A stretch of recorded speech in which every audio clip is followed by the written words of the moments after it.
One of the most controversial things we've talked about combat in our game is that we are experimenting with a more randomized presentation of the spells and skills that you can use during combat, much like you would see in a card game, where instead of having constant access to all these spells and skills, we're trying to introduce a little bit more chaos, which again I'm a big fan of, into those combat scenarios which is we feel more indicative of what being in combat was really like, where you don't in the heat of combat you don't necessarily remember everything perfectly.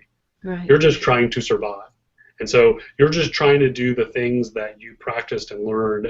But there's the Sun Tzu Art of War quote, which is "No plan survives contact with the enemy." Right. And so we wanted to try and capture that, and that's the beauty of kind of the randomized card dealing kind of mechanics, where you may know fireball and heal and a spin, swirling sword attack, but they may not. But the way they present themselves is going to be random during combat, and we think that it's going to reduce the sort of very predictable. Okay, when I go into combat, I hit 1, then 3, then 5, then 2. A lot of combat with shortcut bars and skills has become you just memorize a sequence, you just repeat that sequence over, or you memorize like 3 or 4 sequences.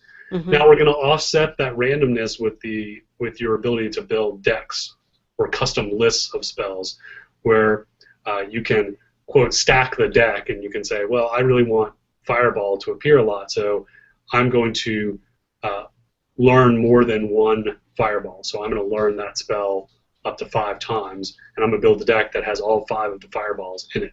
So I'm increasing the chance that fireball is going to show up during combat. Okay. And that it is very different. We've been accused of doing different for different sake.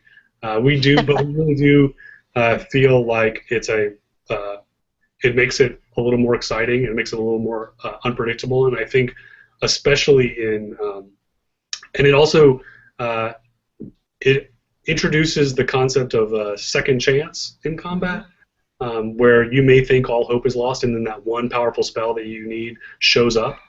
And so we think that in multiplayer that's going to be especially exciting in PvP, where a lot of PvP in most games devolves into I'm just going to dominate.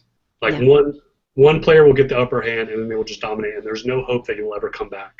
Mm-hmm. Whereas in a system where things are a little bit more randomized, there's always that chance that you may come back from what seems like defeat.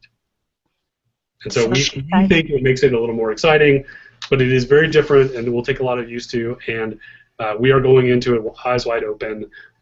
If it's not fun and it's horrible and everyone hates it, we could retreat. We could retreat to a more traditional thing, but I'm holding out hope that it works out and people have fun with it. Well, having played UO for years, I don't think this would become boring if you're never quite sure of what the outcome is going to be. That's exciting to me. Good. That's what we hope. We hope it's more exciting than frustrating.